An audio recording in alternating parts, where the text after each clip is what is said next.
Hello everybody, and welcome back. I'm so happy you're here. In today's video, we're going to be making 4 simple, nutrient-dense autumn recipes. We're starting out with one of my absolute favorite soups to make in the fall and winter, and that is zuppa toscana. This recipe is actually dairy-free as well, so if that's something that you're watching out for, this recipe is perfect for you. We're going to start by browning some Italian sausage in our Dutch oven.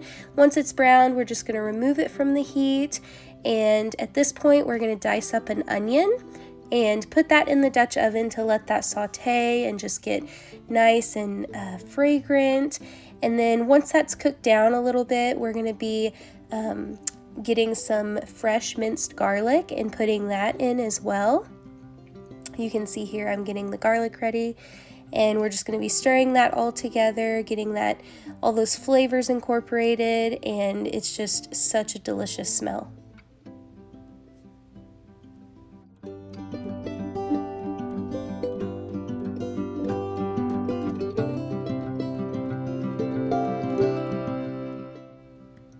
While that's sauteing in our Dutch oven, we're going to be dicing up some russet potatoes. I like to dice mine just into bite-sized pieces, and then after we get all of our potatoes, I think I did around 6 potatoes. After we get all of those diced up, we're going to be putting that into our Dutch oven as well, and then we're going to add some chicken broth. This is going to help the potatoes to get nice and soft and just kind of incorporate all of the flavors together. I like to use bone broth too, but at the store I just picked up chicken broth this time. So as you can see, I'm just stirring it all together, and I'm going to let that simmer with the potatoes in there until the potatoes are all fork tender.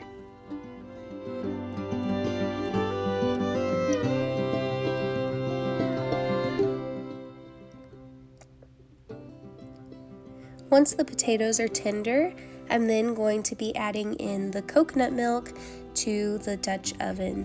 This just makes for that creamy soup that is just so delicious, and you really can't taste the coconut once everything, like all the flavors have combined. It's just one of my favorite little tricks to make anything creamy and delicious.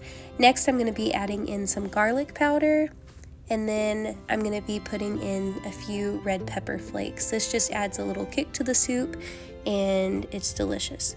Next, I add a sprinkle of salt just to taste, and then just stir the soup back together.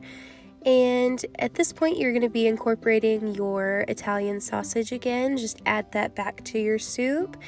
And at this point, it's pretty much done. All we have to do is add the kale in a little bit.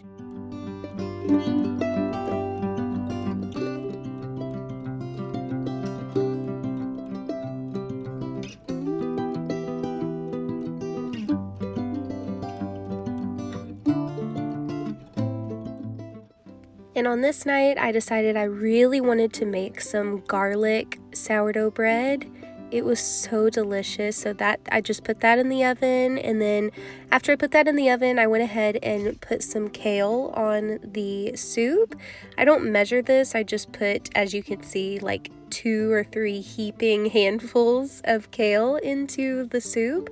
It'll wilt down and everything, and it'll seem like you're putting a ton, but then in the end it wilts down so much that you feel like, oh, there's barely any in here. So I always err on the side of a lot and then watch it wilt down.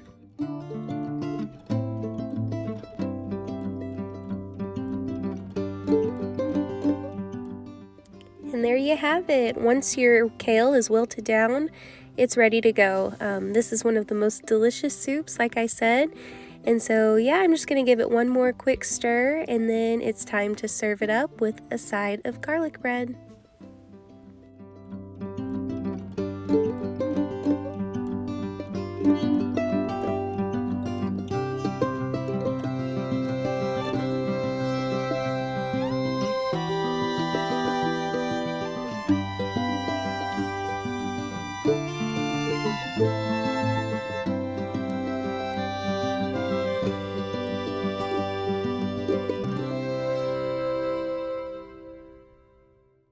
Now on this night, I was looking to make something super quick and easy, and sheet pan meals are always my go-to for that.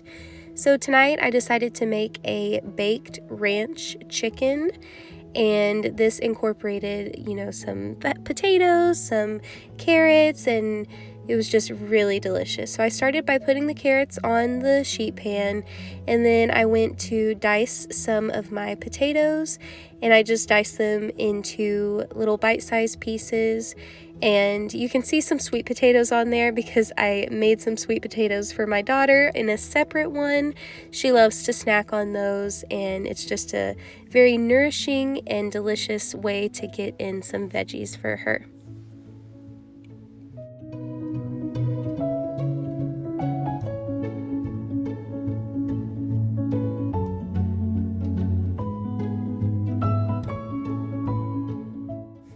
You can see here I added some olive oil, salt, and garlic powder. Those are like my 3 things that I always do whenever I'm roasting something.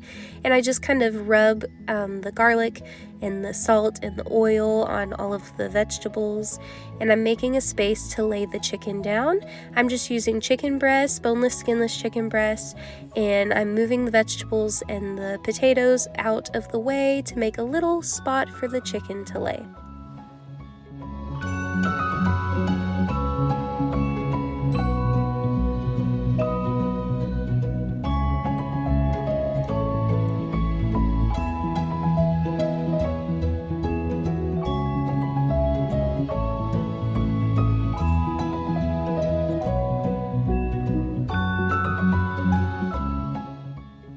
Once I got the chicken where I wanted it, I went ahead and put dill, chives, parsley, garlic powder, onion powder, and then some more salt and pepper on the chicken breast.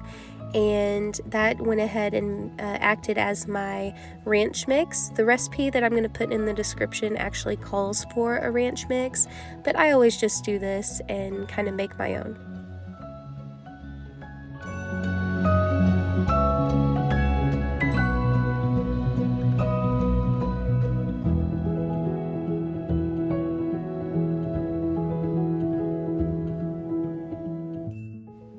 And our chicken's ready to go into the oven. I have the oven set at 400 degrees, and I baked the chicken for around 30 minutes. Obviously, you want to always check the internal temperature, make sure everything is good to go. And yeah, this was a super delicious meal, and we had lots of leftovers, so we got to eat it for lunch the next day.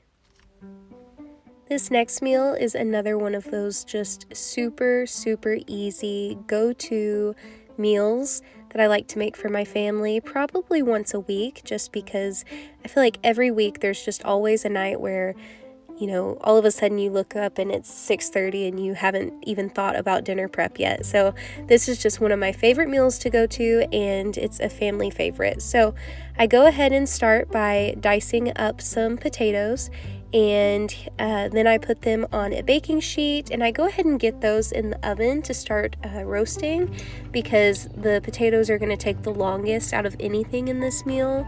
So you can see here I'm just putting them on my baking sheet. I'm going to add some olive oil, salt, pepper, garlic powder, just to give everything a little bit of flavor, and then I'm going to be putting it into the oven at 450 for around 10 minutes or so while I prep the other ingredients.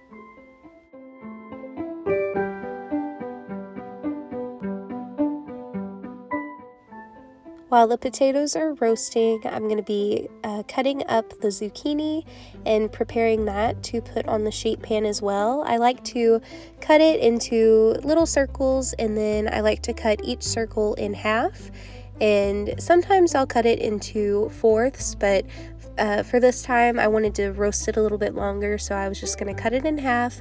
And then once we get all of those prepared, it's now time to move on to preparing our sausage links. So for this, the links that I use are already fully cooked, and so I just go in and cut it up, and we will be adding this towards the end, that way we don't burn them.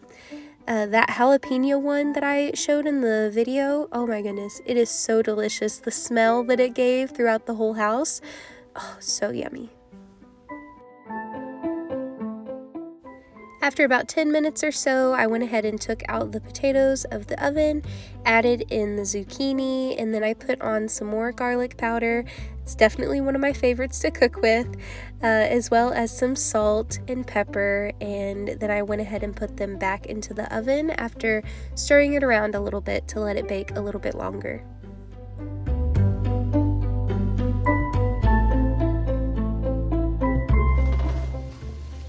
After another 10 minutes or so, I went ahead and took it out of the oven and added in the sausage link, stirred that around, and then I put it back into the oven for around 5 more minutes. You want to make sure to keep an eye on it at this point because you want to make sure that those sausages are not burning.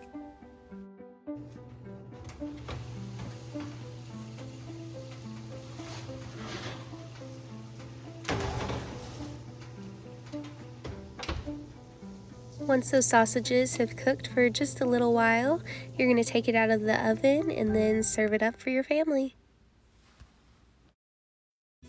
This next recipe is just one of my childhood favorites, the quintessential fall day, autumn, winter day recipe, and that is a beef stroganoff.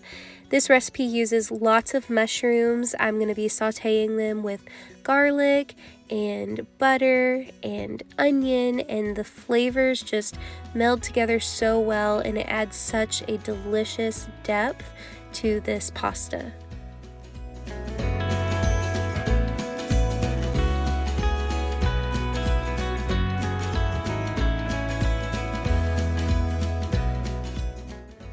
Also, side note throughout this video, don't mind my cutting knife skills. I am not a professional. I would love to take a class with somebody to actually teach me how to do these things, but you know, I'm just living through doing it. So here I've got some water going, and I'm going to be putting in some gluten-free pasta to go ahead and get that going. And then I always just add a pinch of salt to my pasta water. Now you can see I'm taking out the ground beef and putting it in a bowl to set to the side. I'm going to be adding in the onion to let that go ahead and start browning and just getting fragrant and delicious smelling. I absolutely love the way that like caramelized onions smell. So I put some butter in with that. I'm going to stir it up, and we're just going to let the onions do their thing.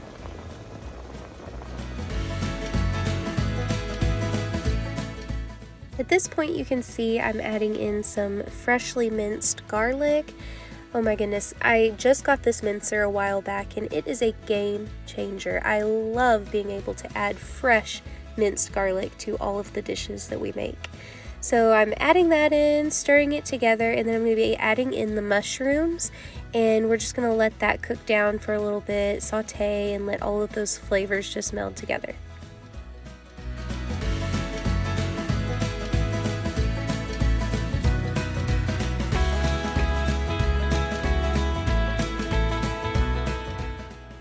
Once that's cooked down, it's now time to be adding in the beef broth.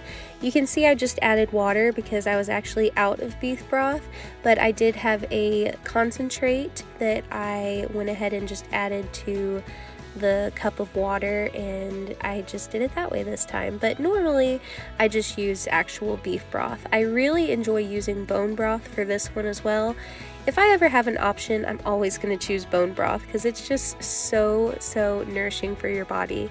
So yeah, that's my go-to. Next, we're going to be adding in a tablespoon of this vegan fish sauce. Sounds disgusting, but it really just has a great flavor. And then we're going to be adding a half a tablespoon of coconut aminos.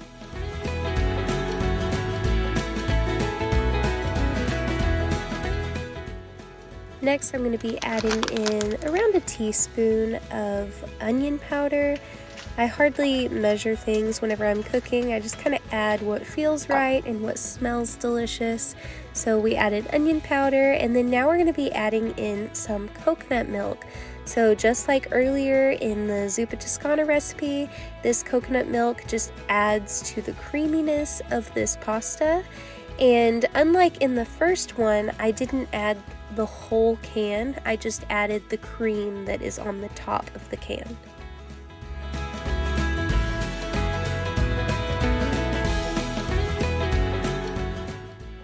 last step before combining the pasta with this yummy sauce we've made is adding 2 tablespoons of arrowroot flour.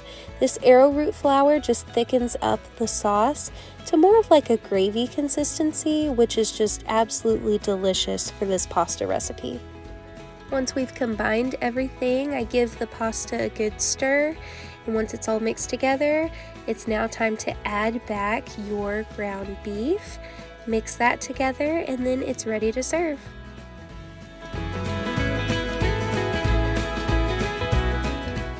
And that's all I've got for you this week, guys. All of the recipes will be linked in the description below. I hope that you enjoy these recipes if you decide to give them a try. And thank you so much for watching. I'll see y'all in the next video. Bye.